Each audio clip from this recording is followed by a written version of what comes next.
บางเทื่อแบบอาจสิมีคนจริงจังกับเฮาอีหลีหั่น แม่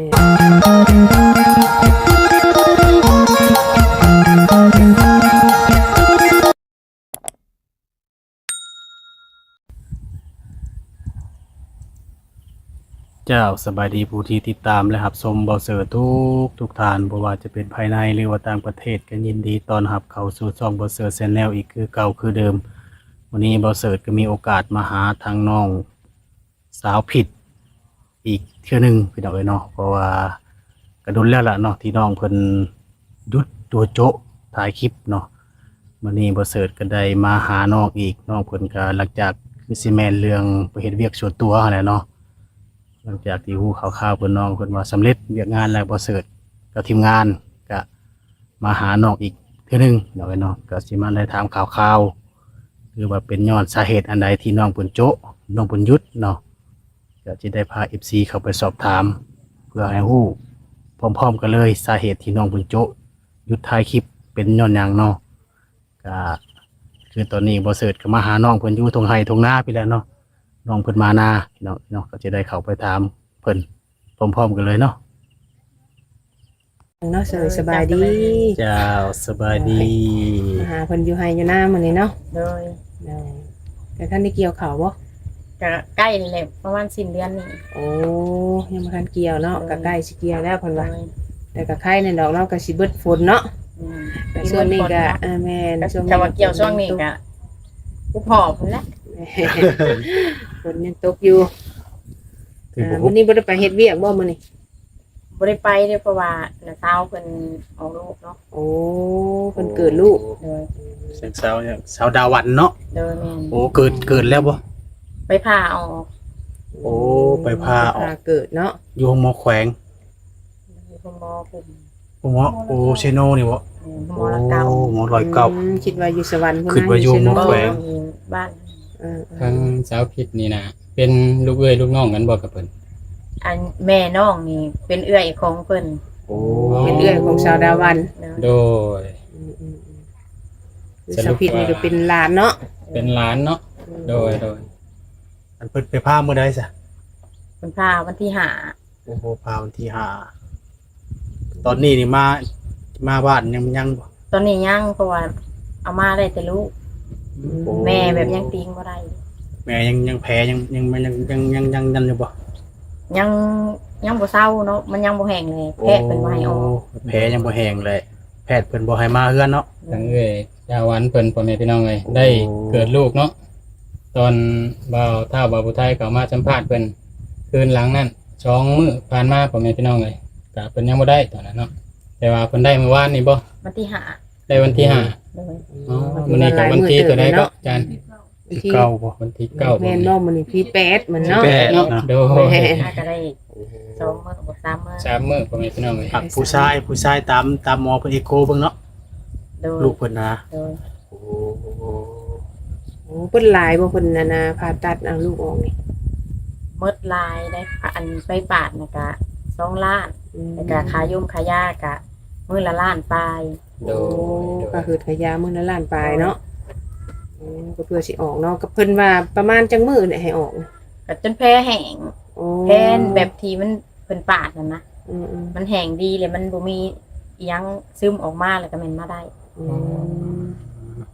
แบบเพิ่นเจ็บท้องแล้วเพิ่นได้ไปปาดออกไปผ่าออกบ่ลูกน่ะ ว่าสิไปเปิดเกิดธรรมชาตินั่นแหละ โอ้แต่ว่าเกิดบ่ได้ เกิดบ่ได้ บัดนี้ทั้งเจ็บทั้งห้องแบบ เจ็บแห้งหั้นนะแต่ว่าไปไอ้อันนั้นเบิ่งก็ยังเส้นหนึ่งยังเนี่ย โอ้แบบปากของลูกบ่เปิดเนาะ แม่นก็เลยได้ทำการผ่า แข็งแห้งอยู่เนาะแต่บาดบ่แห้งซื่อๆเนาะ เพิ่นน่ะแข็งแห้งอยู่ โอ้ แต่ว่าทั้งหมอทั้งแพทย์เนี่ยบ่ให้เพิ่นมาแต่ว่าเอาลูกมาก่อนเนาะ ลูกนี่ให้มาก่อนเพราะว่า คนไข้หลาย อ๋อ ไอ้คนที่ปาดแพ้อะไรบางคนหลายคนเนาะปาดนะ แม่น กับเพิ่นก็ห่วงลูกเนาะ กลายเป็นไข้หวัดใหญ่นำ โดย ๆ โดย โอ้ยังติดวัดแน่ๆเนาะ ยุ่งกะลาย แบบภูมิต้านทานเด็กน้อยเนาะ แม่ ก็ยังบ่แข็งแรงกว่าแม่พี่น้องเลย ก็เลยเอามาอยู่ เข้ามาเฮือนก่อน ยังแต่ ยังแต่แม่ โดย คือช่วงนี้ก็กินนมผงท้าบ่กินนมกล่องท้า กินนมผงเลยเลยเนาะ โอ้ ต้องได้กินนมผงเลย อืม ตลอดไปเลยเนาะ อืม โอ้คือบับบัดแม่เพิ่นมาแล้วกินนมแม่คืนอีกบ่แม่นเนาะ ก็สิดนเนาะก็ให้กินนมตัวนี้เลยซะ เอาเป็นหยังคือกินบ่ได้ แม่ แม่อยู่หมอเนาะ แม่นิยม เพิ่นลูกให้นมลูกบ่ได้เลยทีนี้ อืม เจ็บเนาะว่าง่ายๆก็เจ็บบาดเจ็บหยังในลุกนั่งลุกหยังบ่ได้เนาะ แบบสิอุ้มสิอันนี้ก็อยากย่างเนาะเพราะว่าเฮาปาดออก แม่ แม่น ได้แต่นอนปาดมื้อแรกมื้อที่สองก็ยังจนสิอันนั้นบ่ได้มื้อที่สามจังแบบค่อยแบบไปเป็นแน่ แบบสรุปว่าทั้งลูกเพิ่นนี่สิได้กินนมกล่องหรือว่านมผงเนาะ นมผงนี่ โดยว่าง่ายๆก็กินนมแม่บ่ได้เลยเนาะอาจารย์ แม่น คือบางหนึงนี่คือเห็นนะชาวพิษนะคือว่าปิดคลิปบ่เป็นอะไรก็ โดยกะปิดคลิปกะไปอันตอนนั้นที่เปิดกะว่า ยังบ่ได้ทันตีกับผัวเนาะ โอ้ ก็เลยปิดไปเฮ็ดให้มันแล้ว โอ้แต่ว่าตอนนี้นี่ได้จีกใบน้ำตาลกับผัวเรียบร้อยแล้วบ่ โดย โอ้ โอ้ถือว่าตอนนี้ใบน้ำตาลกับแฟนเก่าเนาะหรือบ่ผัวแล้วจิคีมห้อย เออ เพิ่นมาจีกบ่คือว่าเจ้าเป็นคนน่ะนะ กะ เฮ็ด ต่าง ให้ ค บ่ นต่างจีบ โอ้แบบโทรหากัน โดยถ้าว่าเพิ่นบ่จีก็ชุดเพิ่นละ เออ โอ้มีแต่เฮาเว้าโทรแบบเว้ากันแล้วก็จีกูสิเนาะ อืม โอ้ เพราะว่าเพิ่นบ่ได้มาหาเพิ่นก็ดนเนาะ แม่ แม่ น น คันว่ายังหักยังหวงอยู่ก็ต้องมาเยี่ยมมายามเพราะว่าเพิ่นก็เลี้ยงลูกตามลำพัง คิดว่าสาวผิดได้ผู้ดูแลแล้วบ่จึงปิดคลิป แม่นว่าแบบมีผู้เบิ่งแยงน่ะบ่ติเนาะคือว่าเพิ่นคือได้ยินข่าวว่าปิดคลิปอะนะก็เลย แม่น อยากมาถามเบิ่งเนาะว่าเป็นสาเหตุย้อนหยังเนาะก็คือ FC หลายๆคนก็คอมเมนต์มาถามเนาะว่าเป็นจังไดเพิ่นคือปิดคลิปอะเนาะแต่ว่าเฮาก็ได้มาถามตัวเพิ่นเองแล้วก็กับปากเพิ่นเนาะก็เพิ่นปิดก็ย้อนว่าเพิ่นอยากเฮ็ด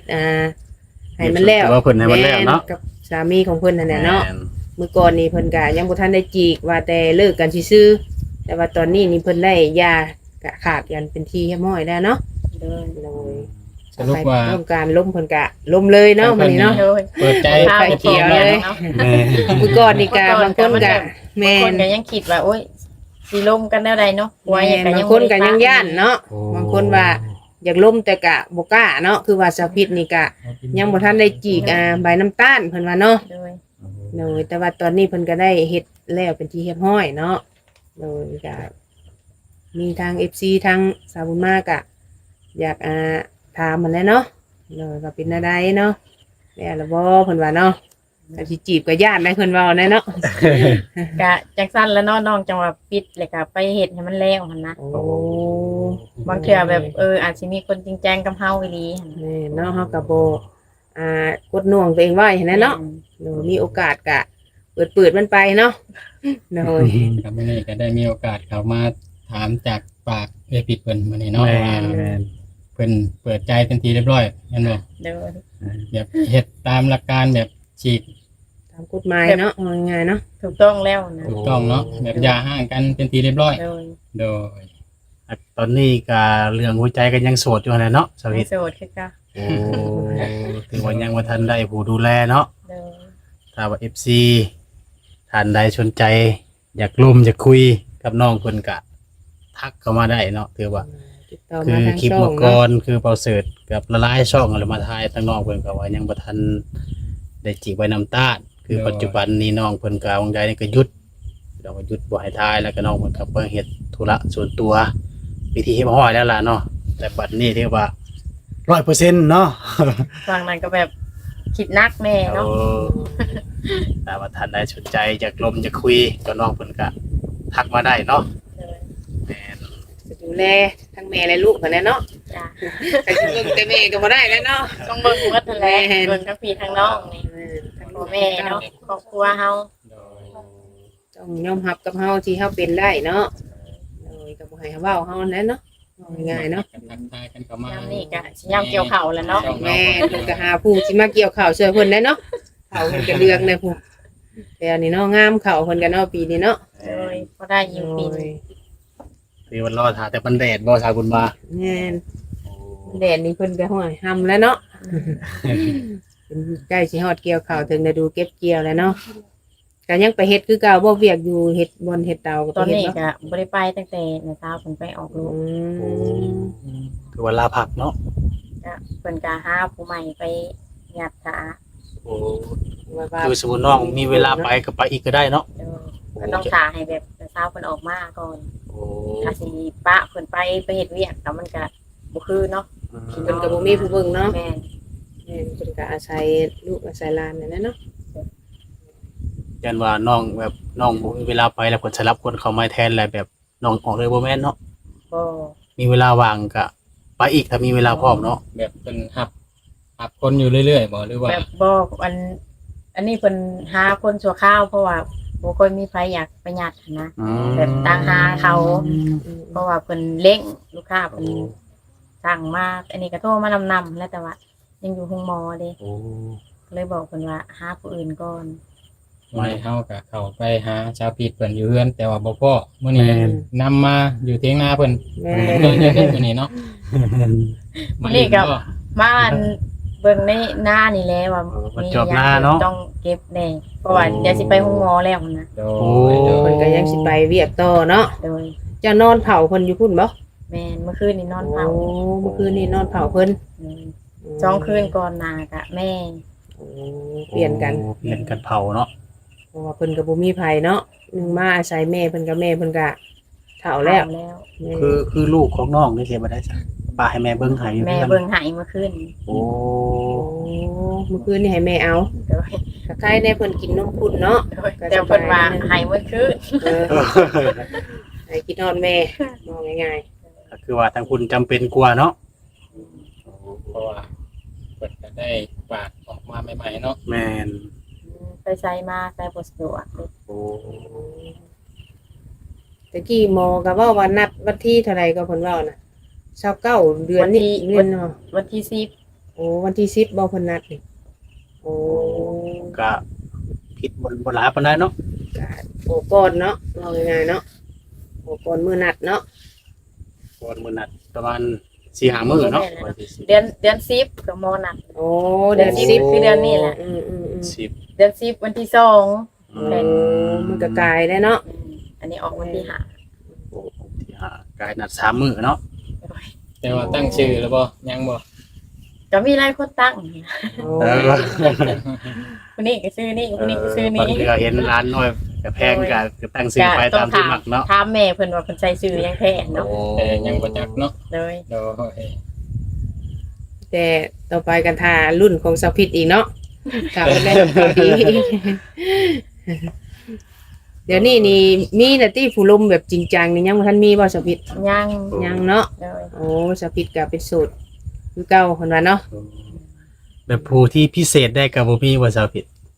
ก็มีอยู่ดำหน่อย โอ้แต่ก็ แบบมีอยู่แบบกับบ่ฮู้ว่าหมู่สิคิดคือเฮาเนาะ โอ้แต่ว่าสาวพิษนี่ก็ยังบ่ทันว่าตัดสินใจว่าผู้นี้เนาะ เลย หรือหมายความว่าฮู้จักเพิ่นยังบ่โดนบันไดบ่หรือว่าใด จะ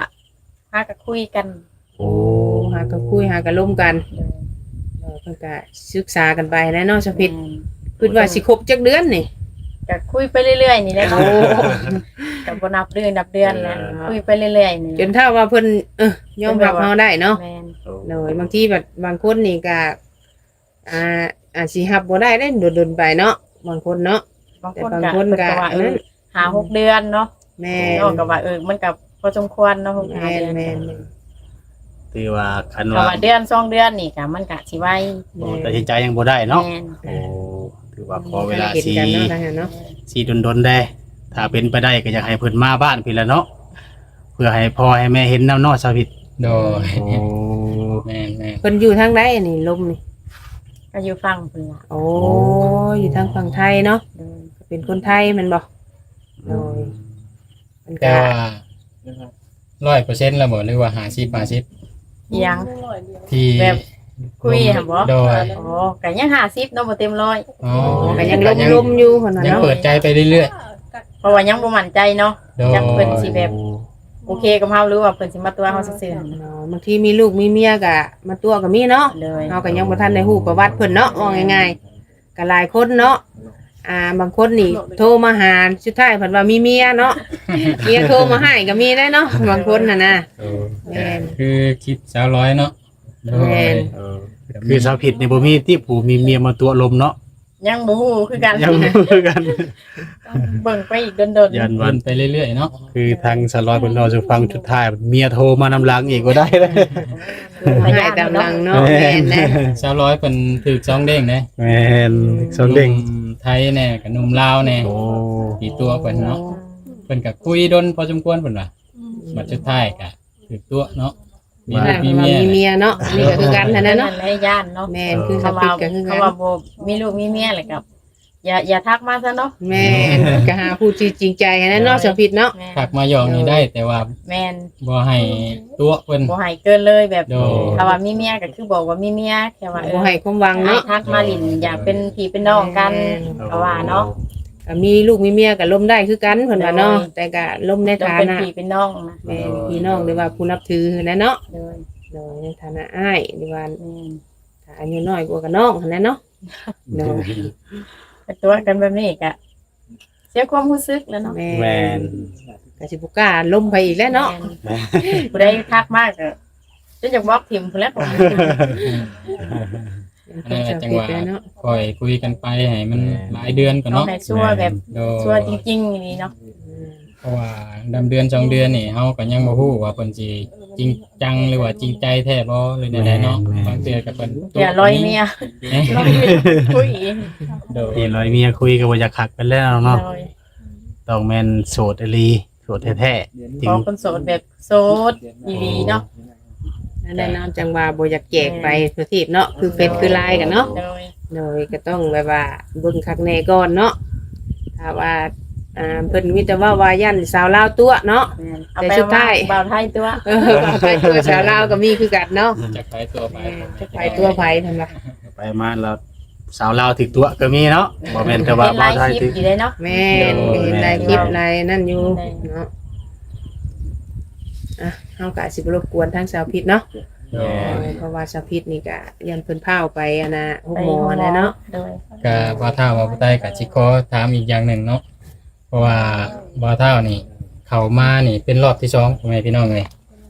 ตอนรอบเพิ่นเปิดใจจุดนั้นแหละเพิ่นได้ปิดแม่นบ่ โดย และทางบ่เท่านี่บ่ได้เข้ามาสัมภาษณ์เพิ่นแต่ว่าชุดก่อนน่ะเจ้าได้แจกเฟซบ่ โดยแต่แจกเฟซแบบโทรศัพท์มันบ่ค่อยดีนิด อ๋อ แบบสายไม้มันขาดกับแบตมันก็เสื่อม โดย ว่าโทรศัพท์เพิ่นก็เก่าแน่เนาะ แต่ว่าตอนนี้ได้จ้ะ